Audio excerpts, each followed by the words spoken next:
நான் சொல்றது கான்ட்ரவர்ஷியலான அட்வைஸா இருக்கலாம்.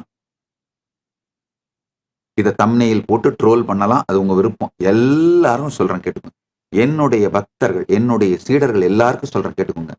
உங்களுக்கு 3 குழந்தை வேணும்னு நினைச்சீங்கன்னா அட்லீஸ்ட் 5 குழந்தை பெத்துக்கோங்க. உங்களுக்கு 2 போதும்னு நினைச்சீங்கன்னா அட்லீஸ்ட் 4 குழந்தை பெத்துக்கோங்க. உங்களுக்கு வேணுன்ற குழந்தைங்களை உங்களோட வளர்த்து நீங்க வச்சுட்டு எக்ஸ்ட்ராவா பெத்துக்கிற குழந்தைங்களை ஒரு 7 வயசு வரைக்கும் வளர்த்து ஒரு குழந்தைய இந்த தொகையடியார்களுக்காக, தொகையடியார் சம்பிரதாயம் சிறக்க அனுப்புங்க.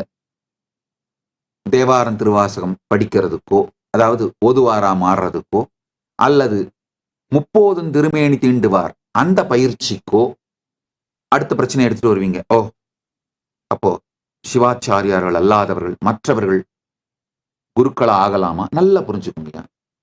எந்தெந்த ஆலயங்கள் ஆகம பிரதிஷ்டையோ அந்த ஆலயங்கள் அந்தந்த ஆகமத்துக்கு உரிய சிவாச்சாரியார்கள் தான் நிகழ்த்த வேண்டும்.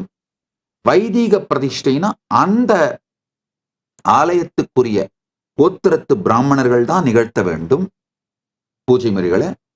இது போக பல ஆயிரக்கணக்கான ஆலயங்கள் உலகம் முழுக்க இருக்குங்கய்யா. அந்தந்த குலத்தவர்கள் நடத்தக்கூடிய ஆலயங்கள், என்னுடைய ஆலயம் உலகம் முழுக்க நான் இப்ப உருவாக்கி இருக்கிற ஆலயங்கள் முழுவதிலும் ஆயிரக்கணக்கான திருமேனி தீண்டும் திருப்பணி செய்வதற்காக நபர்கள் தேவைப்படுகிறார்கள்.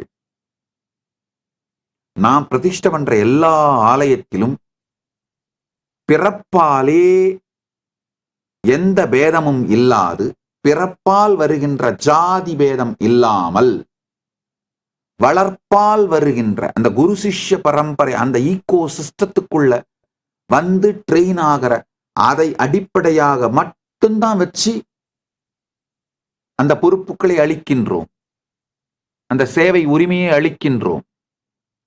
இது மாதிரி பல ஆலயங்கள் இருக்குங்கய்யா. அந்த ஆலயங்களுக்கெல்லாம் அனுப்பலாம்.